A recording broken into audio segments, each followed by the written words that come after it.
All right, let's get centered. We'll get started by closing the eyes and stacking the spine. And we'll just take a moment to settle. Focus your attention to the breath. And simply take note of how you feel.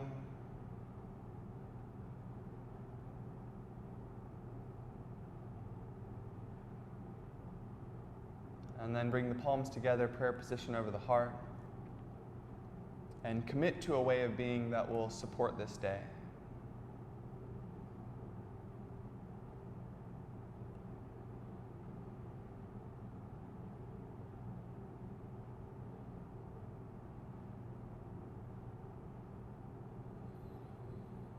And let's join our voices in one sound of peace, one Om. Do you want to unmute everybody? What's that? So you want to unmute Oh yeah, everybody? I'm going to unmute everybody. We're going to unmute you guys so everyone can Om together, so we can all hear each other. Good call, John. Thanks. Okay. Got him once in a while. All right, take a deep breath in.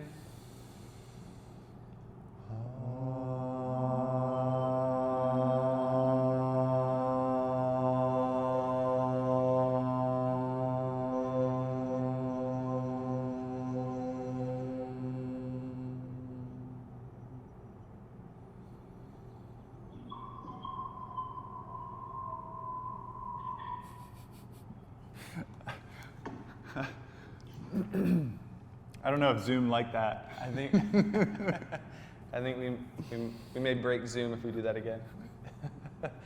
All right, so thank you all for being here. So has anything changed since we've been together last? Any lives been affected in some weird, different way that we've never experienced before in our lives? How's everyone dealing with that? It's been kind of a shit show, right? Sorry, if your kids are around, I may be cussing a lot today. It's a crazy world to try to adapt to now, right? And then I go through the whole gamut of emotions of like annoyed, scared, pissed, excited, like the whole it's craziness, right? And so we as you guys know, we had to shut down the studios on the 18th of March. So we've been shut down completely. And then Chris and I, like you guys know, Chris and I have been running fast to try to create a virtual studio. And thank God we had a lot of gear already set from teacher training, from doing teacher trainings and doing videos and things like that. So we had lights and cameras and backdrops and all types of stuff. So we literally closed down on Tuesday, and Tuesday was our last day. And on Wednesday we were up and going, thank God. But to try to put together a virtual experience so that people still have their yoga, because we all know how important that is. So it's just been so full blast, and Chris and I have been working. I didn't think before it was possible for us to work harder, but we've been working harder. We were working a lot before, and the last couple of weeks we've been putting in just crazy hours. So, but I think the reality of it is that it's by choice. You hear that and don't feel like or pity or anything, because we chose, when we closed the next day, to start running really fast and to try to create this online experience. And so I think that's kind of it's one of those. This time is the time to practice what yoga really means. And that is, we have zero control over the environment that we're in. None of us started COVID. None of us want it to be here. None of us wanted the economy to shut down. None of us wanted to be isolated in our houses and not be able to go outside, or go outside but stay 6 feet away. I haven't given a hug to anyone but my close family, and it's freaking me out. It's ridiculous. But this is the point, is that these are the things that we deal with in our lives on a micro level. Take COVID out of it, every single day. Every single day we're dealing with stuff that we didn't choose, that we can't control, that we have but then this is what happens, is now we understand that what we do have the power of and what we do have control over is this thing and how we want to relate to it. And this is what John and I, I'm pumped that we started running, although it's been crazy, because Like we were like, okay, what can we do? What's the question? Because the next question is like, what can we do now? Right now, what can we do? And we're like, well, we have all this gear. Let's go online. Let's start teaching classes online. Okay, now what? And like when we started on that Wednesday, what it looks like now totally changed. Like we've literally, and I'm not saying this like we all have that. My point, it's not, this is like a self-aggrandizing thing, because literally, part of me is like, I think we chose wrong. I think we should have just like chilled, like, hung out at home, and not done it. But we're all making choices. That's the point. And those choices are within our power. To be upset, to be freaked out, which I've had the emotions of, literally feel super raw and exposed and open just because of all the constant uncertainty that's around. And I'm like, okay, well then, if I gotta cry, I gotta cry. And so anyway, the point is like, this is yoga. What we're dealing with, like yoga off the mat, is we still have that power to choose how we relate to the situation, to reclaim our power and not let it be taken away by circumstances that are out of our control. That's the real power of what we're actually doing. Now, the question is, during this time, have you practiced more? Have you meditated more? Or have you meditated and practiced less? Right? Have you been doing the things that you know you need to be doing to keep this thing right and to keep this thing feeling right? Because what happens if we don't, and this is the power of consistency and of just being steady every single day, even for a couple minutes a day, is that you're building your ability to swim when you get thrown overboard. Because when you get thrown overboard, John and I, we learned this in martial arts. We're like, listen, when we train like this, because when life happens, when you get in the martial arts world, when you get in a fight, everything loosens. Because there's so much uncertainty, you can't control the things in the environment. But guess what happens if you train like this, and you're committed and you're consistent? When life happens, you still stay connected. You are still grounded. You still have structure. And this is the power of a consistent, steady, and let's just take the asana practice out of it. Now we need that for our bodies. Can I jump in real fast? Because Chris, there's one last point, there's one more point to what Chris was just saying about this. If you could, one of the main things he was saying is if you train like this, if you train, and that's tight, right? You guys can see how tight that is. When life happens, in martial arts world, when a fight happens and things are crazy, you still have this. But the next step to that is if you train like this, which is loose. You guys see that? When and life happens, then there's no structure. There's nothing. You start to fall apart. Does that make sense? Right? You guys see that? So we train like this so that when life gets crazy and pulls us apart, we still have structure. But if we train loose once in a while, skip it, we don't prioritize our self-care. When life happens, we have no structure. We fall all over the place. All right, so that's the next piece of we have to be steadfast in our practice in order to deal with shit like this, right? That we have no control over. We constantly always have control over the choice that we make and how we perceive what's happening in life. Does that make sense, guys? Any questions? You can unmute yourself and talk if you want to. I will allow the awkward silence to be for a moment, just in case someone's navigating. I'm just glad that I feel like I have a purpose to get up in the morning. It's Saturday, but it feels like Monday, so I'm good. Right on. Yeah, I need to get out of bed. Yeah. Other than to practice yoga or meditate. Yeah. Right. Neil, do you want to say something?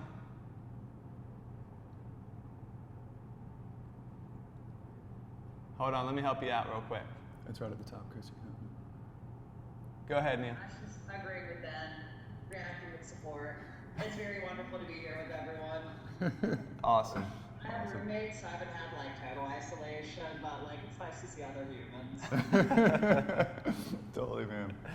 Yeah, it's simple connection, Even what's really powerful too is that even virtually, there's connection.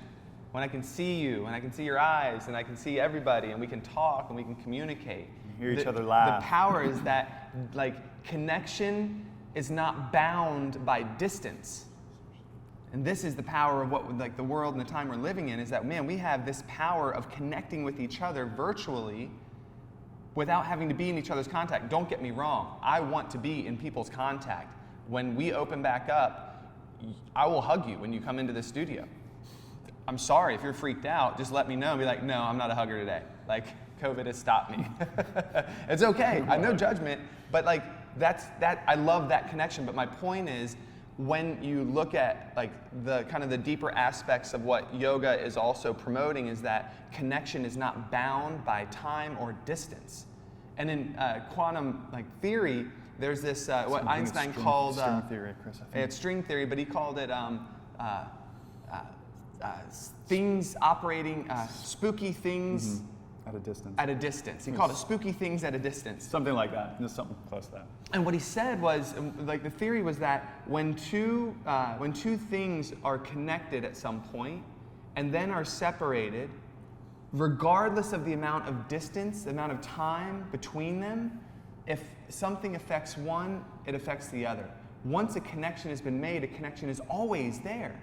Now, this is hard for us to get because we're like, there's so much operating like behind the scenes that we can't see consciously and that we don't know. Like there's so much about the world that we still have no idea about. My point is, to Neil's, man, it feels good to connect and just see people. It's powerful to be like, just to see people, whether you're with them or not.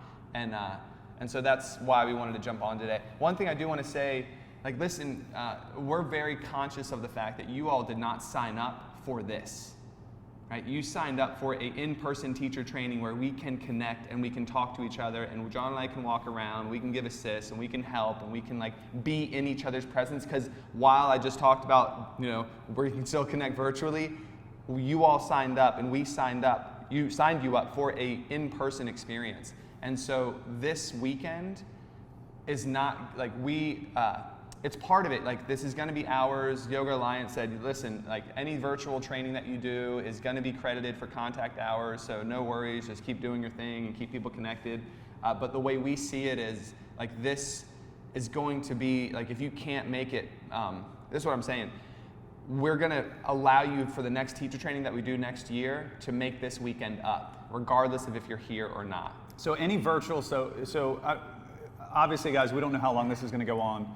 If we get into May and it's still crazy and weird, or in June it's still crazy and weird, we're going to continue to do this with you guys virtually.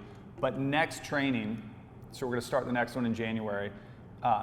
Any of the weekends that you were there here virtually with us, you can. And that being said, as long as we can still, like, this doesn't turn into the thing, like everything is virtual, you can come to the live trainings next year. So whatever weekend we're doing virtual and you're like, no, I want to show up next year and be there with you guys live with the group and hang out and do that real time with us, we're going to open that up for you guys. So you'll be able to make up this weekend, possibly next weekend if we have to do it virtually, and you guys can do it live with us. So we want you guys to have that still have that experience, and that was in our minds the best way to be able to pull that off. Is that cool? Cool. Hey, I've got the same question that Sherry asked. She's posted up. Will this delay our certifications? Oh, let me see the chat real quick. No, it won't. No. Don't. He's going to say the same thing I was going to say. So the last weekend, because we had no idea what was going on and this thing just started getting crazy, we obviously postponed that one. So, but no, the only since we missed last weekend, we're adding another weekend to it. You guys know that, right? But that's it. So once we hit that weekend, that's going to be graduation weekend. We're going to finish everything up, and we'll. I think by that point we'll be able to actually get together in person, and so we don't have to do a virtual graduation. Fingers crossed. So, but yeah. So no, Phil. So have you added a class? Have we added a whole other weekend, or is graduation the same weekend? We added. We had it in between, didn't we? Like for March, to make up March. Yeah, to make up March. Yeah, we added one on to the end. Reach out to Peggy. She'll give you all the info on that. Okay. Yeah. Thank you. You're welcome. Yeah, you're welcome. Any other questions? Any other thoughts? And like, you can be personal experiences. We wanted to open up this beginning because it's been such a absolutely, Different, crazy time. Any thoughts, questions, comments, concerns at all? Yeah, I think, guys, I agree with what you said about how we start with the foundation and move on from there. Because I think the biggest thing for me during this time frame has been a feeling of initially a sensation of being ungrounded from routine. And then when that routine is ungrounded, now, for the last month, I'm still going to work, but there's nothing going on at work. Like, what the hell am I doing at work? And my routine is disrupted, so I'm prioritizing certain things that I didn't, like sleep for one. So I'm not getting up as early to do my meditation and yoga, because why bother when I can do it at 2 o'clock, because I'm not going to be at work, or I can just leave work because there's nothing going on. So my routine is just all over the place. I'm still getting my practice in, but it's really it's kind of piecemeal together. So that's just been a challenge for me as we've gone along. The routine's so it's just everywhere right now for me. But the structure's still there. It's just in different places. So that's just something that I'm dealing with right now. It's uncomfortable, but it's fine. Yeah. It's the crazy part, Ben, too, is like, and for all of us, is that we thrive on routine. We thrive on having structure. We thrive on seeing patterns in our life and holding to those patterns, right? We thrive on it. And then when it gets, now there's a balance of it, because consistency and variability are one of the two main things that people get drawn to. But there's aspects of us that love both of those, right? And we thrive off routine. We see our kids who are young, they have to have routine in order to feel secure. And I don't think that changes a whole lot, right? We all need that routine to feel secure. And then when something like this gets thrown in the mix, all of a sudden our routines get flipped upside down and we're all over the place. And that can be crazy and emotional and terrifying a little bit. But what happens to us is we pretty quickly drop into a different normal, right? A different routine, a different experience. But if we continue to get variability makes us feel it's a thrill. It's like, whoa, okay, something different. But we always need to drop back into rhythm and routine again, right? And if we don't, we'll start to spin out. And so this is what, I'm just going to bring it back to what Chris was saying. This is like the power of everyday meditation, every day moving your body, every day doing the practice to stay consistent with it, because that'll ground you so that you can handle the variability of life, which is like in the time we're living in is crazy, right? I mean, literally we're going from just a week ago or 2 weeks ago where you go outside or go to the store for a moment and nobody's wearing mask or gloves. Everyone's like, they were starting to social distance. This is a couple weeks ago, right? 3 or 4 or 5 weeks ago. And then all of a sudden now you go into a store, everyone's wearing masks, gloves, there's shields in front of everybody. It's like, it's a whole different world. And that's been progressively shifting in that way, right? And so there's so much variability that we're living in our outside environment that we need to create that structure and that solidity in our routines for ourselves. Right? It's so vital, guys. It's so vital. It's also important to control the information that you're consuming. I mean, because you can be freaked out just by looking at one source of information versus another. And just remember, everyone has an agenda, right? I don't care if it's Fox or CNN or NPR, there is some purpose for them to be in existence, and they want to promote that being in existence. And if it's news, it's fear, period, because that's what sells. It doesn't just sell. They understand human psychology. They understand that we were more aptly run away and pay attention to the negative, to something that could potentially harm us, than we will to the positive.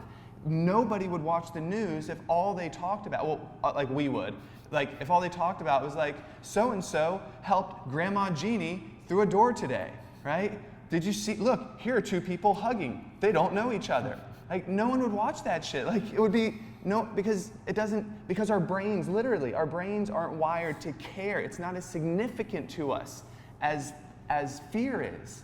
And they understand it, and so my point is, it's really important. What we have control over is not just our own routines, because when we fall out of the routine, there is a default setting that we have that's been born from prior experiences of living that will immediately click back in when routine gets disturbed.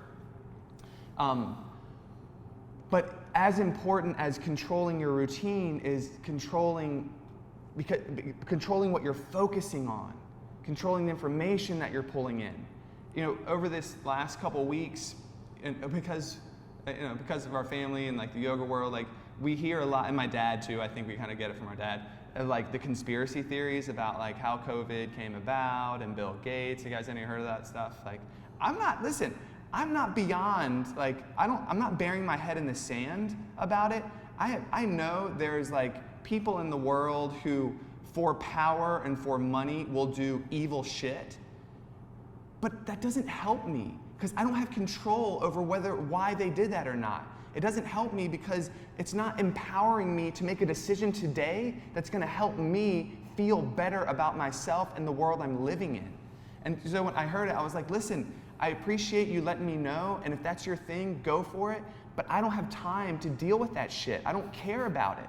I care in the sense of like, listen, if there's this big global pandemic that was caused by somebody and we can like bring them to justice, let's bring them to justice. But until you get to a point where you have actual factual evidence about it and there's momentum like going behind it, I need to focus on what I can control and my state of mind and my state of being, because that is going to affect me, which is going to affect my family, which is going to affect anyone that they come in contact with, and this is how change is actually brought about. So my point is really like, it's everything being thrown around, like stick to your guns about your routine, stick to your guns, even if it has to change, and be open to adjusting it, but making sure that we're like very clear about the information that's coming in, what we're choosing to focus on, because that focus creates a feeling inside of us, and that feeling dictates the quality of your experience.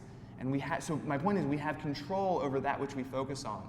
And that's why the routines are so important. Yeah, like what Chris is saying is so vital, guys. You have to be, it's like a guard standing watch, right? We have to have the guard of our mind standing watch over what we focus on.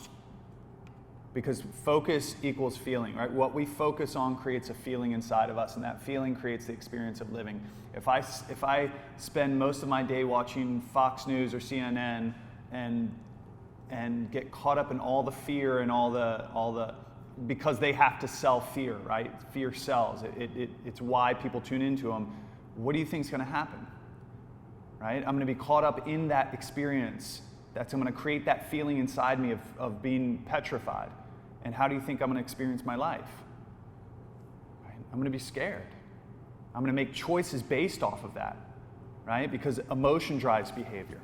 Emotion steers me in one direction or another. So if I'm not guarding what flows through my awareness, what I choose to let flow through my awareness, what I choose to create the feeling is what I'm really saying, right?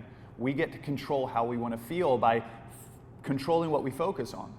And so this is so, especially in this time, guys, because you will hear so much stuff. If you watch the news for a moment, if you listen to friends that are watching the news, you're like, all of a sudden this is, this whole thing is, it will create too much anxiety inside of us, and we won't be able to make the decisions that are going to be empowering in our lives. And it's vital. It's vital. We got to watch what we pay attention to. Pay attention, be very clear on what you want to focus on, because that's going to create the experience of your life and literally drive you in the choices that you make. Does that make sense? You guys just do a thumbs up. Any other thoughts about how your experience of living over the last 5 weeks, 6 weeks?